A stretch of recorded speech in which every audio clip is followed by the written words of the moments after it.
Friends, இன்னைக்கு நம்ம toxic ரிலேஷன்ஷிப்ஸை பற்றியும் எப்போ நம்ம அந்த லெட் கோ அப்படிங்கிற ஒரு டெசிஷனை எடுக்கணுங்கிறத பற்றி பார்க்கலாம். நிறைய பேர் நீங்கள் பார்த்தீங்கன்னா ஒரு டாக்ஸிக் ரிலேஷன்ஷிப்பில் இருப்பாங்க. என்ன சொன்னாலும் சரி, அதாவது நிற்கினாலும் தப்பு, உட்காந்தாலும் தப்பு, என்ன அவங்களால பேசினாலும் சரி, எப்போ பார்த்தாலும் நம்மளோட அந்த ஹெல்தி பவுண்ட்ரிஸ் சொல்கிறோம் இல்லையா, அந்த பவுண்ட்ரிஸில் ஸ்டெப் பண்ணி நம்மளை கஷ்டப்படுத்துகிற மாதிரி அவங்க நடந்துப்பாங்க. நம்ம சொன்னாலும் பிரச்சனை, சொல்லாட்டாலும் பிரச்சனை. இந்த மாதிரி இருக்கும்போது நம்மளாகவே இருக்க முடியவே முடியாது. ஸோ இந்த காலகட்டத்தில் நம்ம சரி இதை லெட் கோ பண்ணிடலாம், இது வேண்டாம் எனக்கு, இதே மாதிரி இருந்தானா நான் என்ன தொலைச்சிருவேன், இழந்துருவேன் அப்படிங்கிறது நிறைய பேருக்கு இந்த சிந்தனை இருக்குது.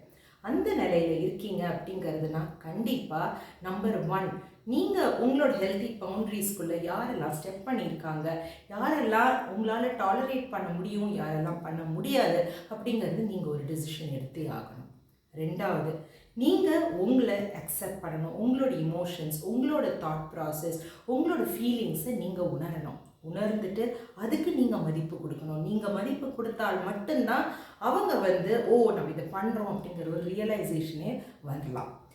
3வது, சப்போஸ் அவங்களுக்கு ரியலைசேஷன் வரல, நம்மளால மற்றவங்கள மாற்ற முடியாது, அவங்களே தான் அவங்கள மாற்றணும். சப்போஸ் அப்படி மாற்ற முடியலை அப்படிங்கிறதுனா நீங்கள் ஒரு டெசிஷன் எடுக்கிறதுக்கு, துணியறதுக்கு நீங்கள் ரெடியாக இருக்கணும். இது 3மே நீங்கள் செஞ்சீங்கன்னா மட்டும்தான் ஃப்ரெண்ட்ஸ் உங்களால் லெட் கோ பண்ண முடியும், மூவ் ஆன் பண்ண முடியும். யோசிச்சு பாருங்க.